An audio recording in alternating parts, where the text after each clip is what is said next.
guys? So the best and worst list continues, or the class of 2019 continues.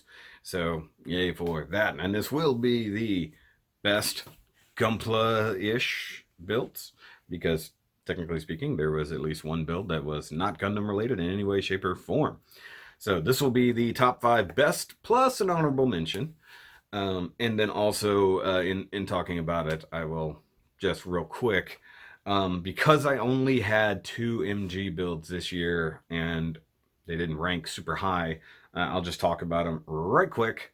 So we do got the MG Dynamis, which of course you guys know I was super waiting for, and then was kind of a star of Double October this year.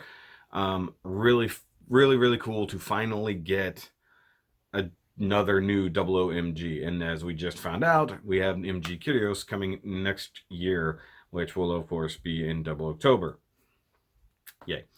So, you know, Double October 4 right there. It's good for what it is. Articulation is good. It's Dynamis. It has some issues, but other than that, it's good. We got a new 00 inner frame. It still could have the light up features if you throw in the LEDs. Pretty posable. Of course, Lock-On is a fan favorite character of everybody, and it does come with the extra pistol holsters that some other versions of the thing don't. So it's really cool, just compared to some of the other things that are on the list that are not of the same size class. It doesn't measure up near the end. Now, the other MG that I completed this year from 2019, and once again, I didn't do a whole lot of MGs. That are new, at least. I did some older MGs. We've got, of course, the Hazel 2. I enjoyed it. I like the Hazels. I like the fact that this is a different version, whereas the Hazel Custom and the Advanced Hazel are almost entirely the same thing with a different head plate and, of course, ridiculous backpack. This guy is different, not to mention it's 3 kits in 1 box. By that I mean add-on bits for this kit in the box. So that part actually hurts it, because it couldn't give you the ability to build. It didn't give you enough extra parts to make sure you always can swap things out super easy.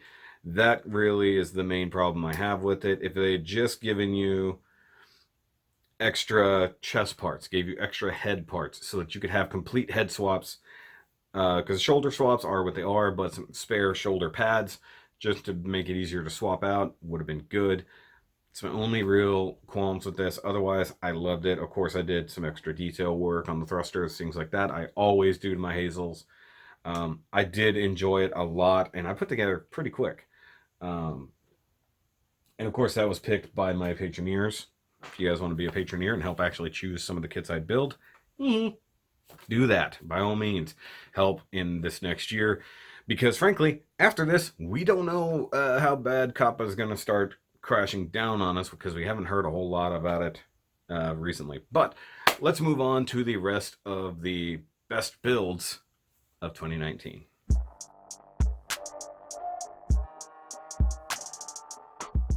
At number 5, we have a kit that I have not even reviewed yet, that I just knocked out. It is the HG, quote-unquote, Build Divers Re-Rise Valkylander. So pretty much the only kit I've got from Re-Rise, and probably the only one I will get. I like this kit. It's like, it's really cool. I had a lot of fun with it. However, because of the sheer amount of stickers you would have to do, and or paint. So the gold paint, that's mostly by choice, but there are parts that you have to put gold on, such as the wings up here, the shield back there, the blade for the sword is normally a sticker. Now, mind you, I painted all the details with the exception of the eyes of the dragon mode or the other thing. Even the green and stuff is actually a custom mixed green that I did for that. I'll cover that mostly in the review. But this thing was a ton of fun. It's super cool. I love me some good transforming SDs.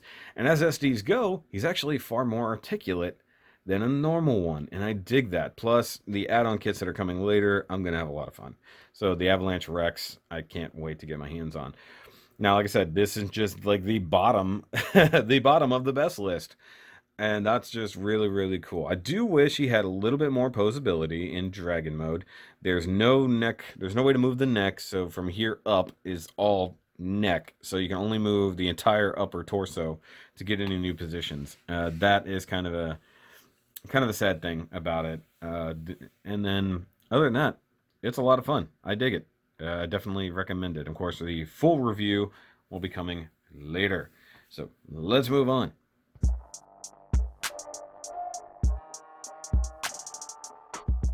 At number 4 is another kit that you guys have not seen yet, except maybe in teasers, and it is the Figure-Eyes Standard War Greymon. Holy crap, guys, I did not expect this to be as good as it is. It's really well articulated. The quality is great. He's hindered a little bit by some of the design. I'll talk about that in the actual review, but the details are immaculate. And with the exception of the few things that I chose to paint, this is a straight build. Meaning the quality out of the box is really, really, really good. Like, a lot of people paint this thing because they just don't like the colors. I like the colors. I like the different levels of finish. And with the exception of a few bad nub placements, it's really good. Now, he is slightly hindered by his backpack or shield pack or whatever you want to call it, or wings in some aspects. I do have to hold it against myself that this paint did not come out as good as I wanted it to. But that's about the only real negative I can give on that aspect. Other than that, it's a phenomenal kit, and I can't wait for the inevitable Black War Greymon release, because I will have to get that. I know a lot of people are just doing that paint job. Good for you. I want one that comes in a box. But this thing, it was higher on the list, but I really had to knock it down for some of the issues that I'll talk about in the thing. I actually had to do a video on it for the Patroneers to show them, because I had to deal with the problem, so I showed them. So once again, if you want to see a lot of behind the scenes stuff, or even get to choose some stuff, so this was actually a bonus for the Patroneers. They kind of chose it along with the Hazel. It was like the second most requested thing, so I did it as an extra. They'll get to see the review before the rest of you. So, but yeah, there it is. Number 4.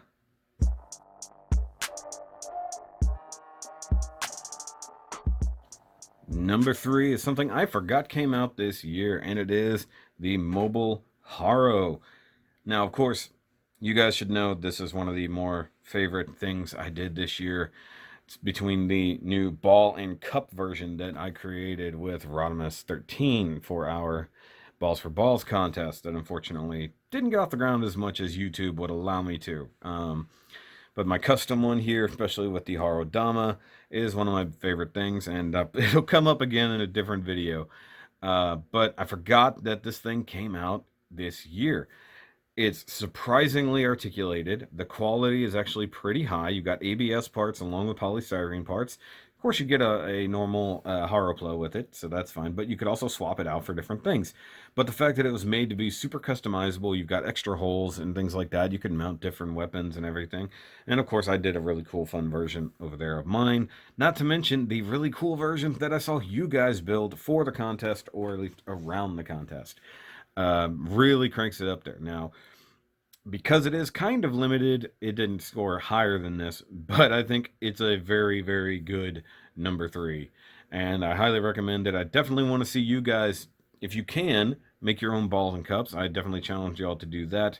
I haven't seen a whole lot since, but this definitely is up there with another one. And I still feel like customizing another one, to make another thing. But actually, the ball kits are the ones that are getting hard to find now. So let's move on.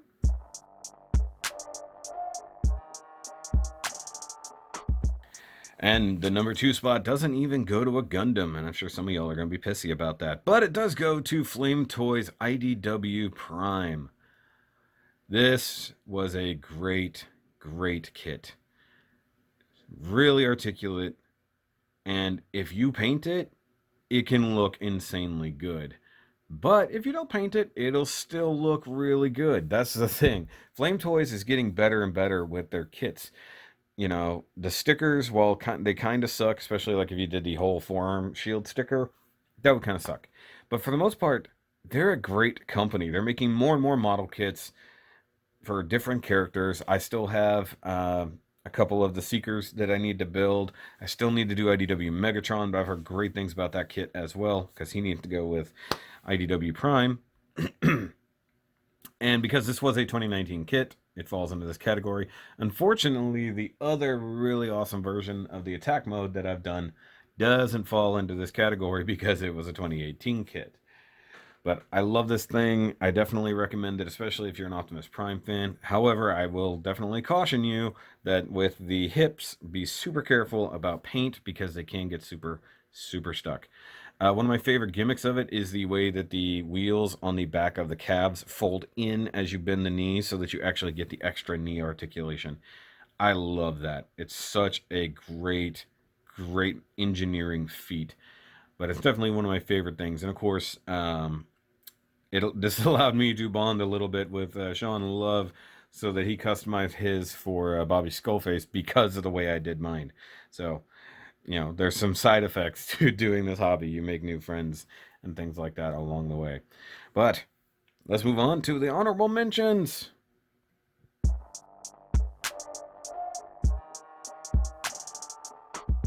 And the honorable mention, which technically is 6th place, is something that I'm pretty sure I didn't completely review, but I can't remember at this point. I think I did. But I'm having a hard time remembering because I did these Figure Eyes Kamen Rider kits, and then nobody was really paying attention to the earlier ones. If I did do this one in a review, I don't know that it ever saw the light of day. But these Figure Eye standard kits are ridiculous. The articulation is beyond belief. They're fun builds. The details are through the roof. They do come with a lot of stickers, especially detailing on the arms and the feet, hands, and things like that. But you could always paint that stuff if you're really down for it. But this particular one comes with so many options, whether it's his full-on armor mode or... Whoa.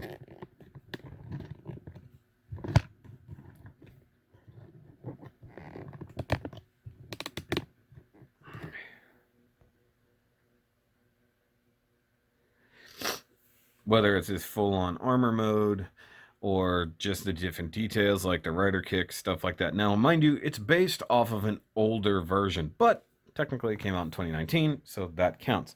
Now, unfortunately, that Build and Geo were 2018 kits, so they didn't count, but Build was in my top kits last year, so... This one got honorable mentions, but like I said, I'm fairly certain I didn't fully review this. If I did, it is what it is. But like a lot of people just didn't seem to care, or they weren't seeing it. Plus, these were when I was trying out that new breakdown the reviews by section type deal that I tried for like 3 reviews and then failed hard, so I quit doing. But I really do like this thing. Unfortunately, it hasn't even been on display. It's just been sitting in its box off on the side, not even with the other Kamen Riders, because it was kind of waiting to be done. So yeah, let's go ahead and move on to number 1.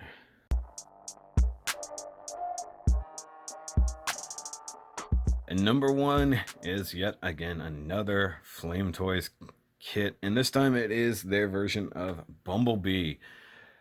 And you're going, how the heck did this thing win number 1? There's so much better kits out there. Well, it was a lot of fun. The quality is pretty high for what it is. I enjoyed the hell out of it, and it's super cool. Now, the main thing that holds it back is the initial design, where the wheels are on the backpack. Or the wheels aren't on the backpack, they're over here on the shoulders. My custom version with the wheels on there makes this thing better, and frankly, Flame Toys should make this the future of this kit. If there was a way I could influence that and have them do it, I would. The flight pack is weird, but with the details, actually comes out really awesome. I love the addition of the hammer, not to mention I customized it really, really nicely. He's super articulate for what he is. The chest is a little bit wonky. You got to clear the shoulders, stuff like that. But I like him. The details are there. It's a very nice head sculpt. And it's just, I spent a lot of time in this, and somewhere along the way, like, I just started to fall in love with it. And that was the thing. It's like, this kit made me fall in love with it. I thought it was going to be crap, especially after seeing some of the reviews, but I thoroughly enjoyed it. I really put my time and effort into it because I felt like it wanted it. Now, can you build it straight out of the box and be pretty happy? Probably. But I suggest at least removing the wheels from the shoulders to improve the look, because it definitely looks more like Bumblebee that way. You can totally leave off the flight pack, which if they did leave the flight pack off and offered them at a lesser price, that would be great, because it is too expensive for what it is. But those are the main drawbacks. It's expensive, and it comes with stuff you don't necessarily need, that it's just not very cost effective. But this one, it deserves the top spot. It was a hard fight, especially between it and War Greymon, to be totally honest. Now, if I'd had more time and really felt like painting War Greymon fully, maybe it would have been further up. But I was on a big kick, especially for Flame Toys this year, and next year will still be along the way. So, but yeah, I do think that this is definitely deserving of the top spot. All right, guys, so there it is, my top builds of the year that are Gunpla related for the most part. Of course, like I said before, there's another kit that doesn't qualify into this, and you guys should know what it is. If you agree with my list, by all means, let me know down below. Hit the big old thumbs up. If you think there's other things that I built that should have been higher on the list, and of course, if you go through the opening shot, at the intro, if you see some things in there that you had a different opinion on, and there's also a lot of things that have not even been reviewed in that list.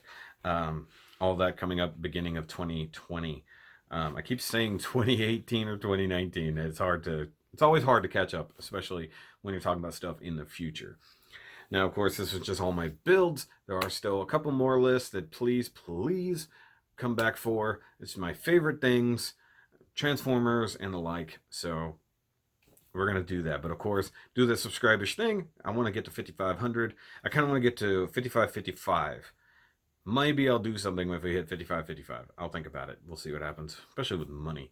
Also, birthday coming up next month. Looking forward to that, because I did order a thing that hopefully will be here in time for my birthday. Really, really hoping, because I got my big old Christmas present, which is right here, and my other present that I wanted for myself, I did order. So there's that.